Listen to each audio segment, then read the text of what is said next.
we do want to get out to our coverage with our partners down at Fox 29 Philadelphia. Earlier today, we took you live out on the scene where 3 Philly police officers were shot and wounded down there. We also brought to you that press conference, the latest one from Philadelphia investigators on all of those details.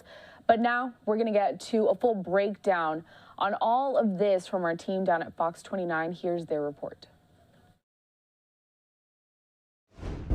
Breaking right now, ambushed in northeast Philadelphia. 3 police officers shot, but thankfully alive. The shooter and another person are dead tonight. And it may have all started over a video game. This is the 10 o'clock news. I'm Sheba Russell. I'm Jason Martinez, and right now we know that all 3 officers are in the hospital, but expected to be okay. Dawn Timoney live at Jefferson Torresdale Hospital. But first, we begin with Steve Keeley with more on what exactly happened along Whitaker Avenue tonight. Steve, what can you tell us? Well, you can still see lots of police. There's the OISI team here, the Officer Involved Shooting Investigation Unit, Internal Affairs, Homicide, and lots of patrol officers and the chief inspectors on duty and the crime scene unit. So this is going to be a long investigation. Whitaker Avenue, you can see here, it's one of those double yellow line streets, a main drag through Philadelphia, a very busy street and a very populated street. And some of the bullets from the shootout are lodged into houses. I talked to a young mother with her baby, and that bullet didn't go through the wall. Had it, would have been even worse here. So what we're told is right before the sun is setting, right around 7:05, there is an argument because one kid and his uncle are playing a video game and somebody didn't like it being played too loudly.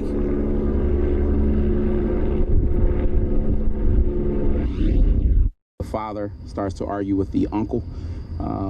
At that point, there is a shot fired inside the location, what we believe at this point in time.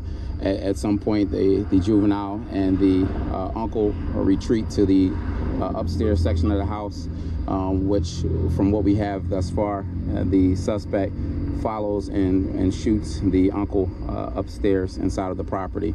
The juvenile and the uncle call 911. That's when our officers arrive. The subject goes to the front of the property and is essentially awaiting the arrival of our police officers. As soon as those officers arrive, barely getting out of the car, they are hit with gunfire. He opens fire on them. 3 of the officers are wounded. They take cover. Other officers come and they shoot the man who's just waiting in a doorway because he knows 911 was reached and the police are on their way. Probably hears the sirens and he is just waiting to just basically ambush them. Now, it may have been a suicide by cop. Maybe he wanted the cops to kill him. They'll never know because he's dead. The uncle somehow survived. He was raced to a hospital along with the police and was in critical condition at last check. So as bad as this is, 3 Philadelphia police officers shot and wounded in the line of duty.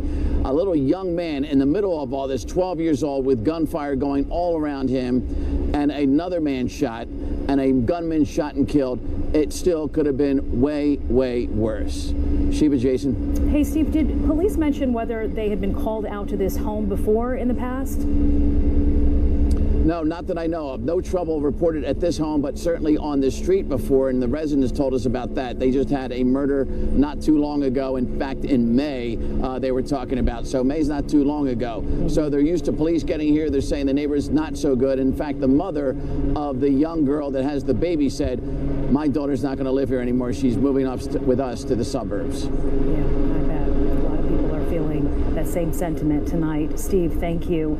We want to get out to Dawn Timoney now at Jefferson Torresdale Hospital with more on how the officers are doing. Dawn.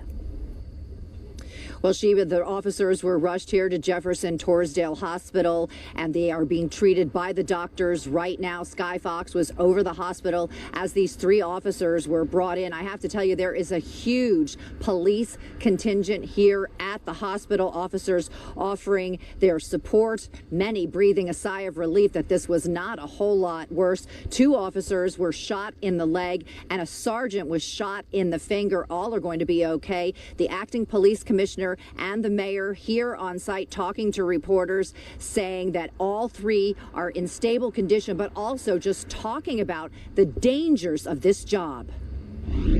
Thank them for their bravery and their desire to do this job, which is very, very difficult. And I thank their families for the sacrifice that they make. There's a lot of upset people in there that had a good outcome, but still emotionally traumatized. The one sergeant's 2 young girls, and it's just the whole family doesn't know what they're walking into. And thankfully, we walked into everybody being okay. Not normal to have gunfire, or to take gunfire upon arriving at a location. I mean, we go to these locations and these houses and these jobs to essentially try to fix the problems, right? Find solutions for people. And again, that's one of the dangers of this job, that you just don't know what you're walking up on. Pretty scary. The acting police commissioner also just talking about the trauma that 12-year-old boy must be going through, having to witness his father allegedly shoot his uncle, and then having the wherewithal to actually call 911 on his father as all of this is erupting around him. Again, that uncle, we're told, was taken to Abington Hospital and is listed in critical condition right now. Sheba and Jason. All right, Dawn Timoney, thank you very much. And stay with us on air and online, fox29.com, and our app as well for breaking news updates as soon as that information comes.